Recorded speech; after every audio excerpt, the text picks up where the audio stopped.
ಇವತ್ತು ಪತ್ರಕರ್ತರೆಲ್ಲರೂ ಕೂಡ ಇಲ್ಲಿದ್ದೀರಿ. ಒಂದು ಊರಲ್ಲಿ ಒಂದು ಕತ್ತೆ ಇತ್ತಂತೆ. ಕತ್ತೆ ಊರೆಲ್ಲ ತಿರುಗಿ ಹಾಯಾಗಿ ಮೇಯ್ಕೊಂಡು ತಿರುಗಾಡ್ತಾ ಇತ್ತಂತೆ. ಒಂದ್ ದಿವಸ ಇಷ್ಟೆಲ್ಲ ನಾನು ಊರೆಲ್ಲ ತಿರುಗಾಡಿ ಆರಾಮಾಗಿ ಮೇಯ್ತಾ ಇದ್ದೀನಿ, ಆದ್ರೂ ನನ್ನ ಜನ ಯಾರು ಗಮನಿಸ್ತಾ ಇಲ್ಲ, ನನ್ನ ಕಡೆ ಯಾರು ನೋಡ್ತಾ ಇಲ್ಲ, ನನ್ನ ಅಸ್ತಿತ್ವವನ್ನು ಯಾರು ಕೇಳ್ತಾ ಇಲ್ಲವಂತ ಯೋಚನೆ ಕತ್ತಿಗೆ ಬಂತಂತೆ.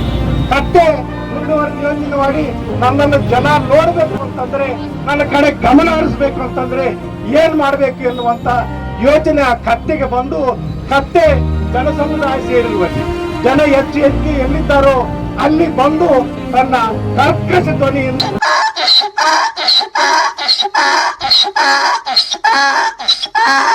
ಕತ್ತೆ ಕೂಗ್ಲಿಕ್ಕೆ ಪ್ರಾರಂಭ ಮಾಡಿದಂತೆ. ಕತ್ತೆ ಕೂಗನ್ನು ಕೇಳಿ ಜನರೆಲ್ಲ ದಂಗು ಬಡಿದಿದೇನು ಈ ರೀತಿ ಕತ್ತೆ ಕೂಗ್ತಾ ಇದೆ ಅಂತ ಹೇಳಿ ಜನ ಕಲ್ಲು ಬಡಿಗೆ ತೆಗೆದುಕೊಂಡು ಕತ್ತೆಯನ್ನ ಒಡೆದು ಓಡಿಸಿದಂತೆ. ಅಂತ ಕತ್ತೆಯ ವ್ಯಕ್ತಿತ್ವ ಯಾರ್ದಾಗಿದ್ರೆ ಚಲುವಾದಿ ನಾರಾಯಣ ಸ್ವಾಮಿ ಅಂತ ಹೇಳಿ ಈ ಸಂದರ್ಭದಲ್ಲಿ ಹೇಳ್ತೇನೆ.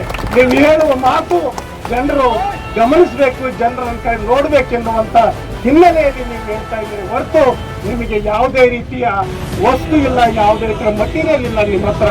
ಆದ ಕಾರಣದಿಂದ ಈ ರೀತಿಯಾಗಿ ನೀವು ಹೇಳಿಕೆಗಳನ್ನು ನೀಡ್ತಿದ್ದೀರಿ.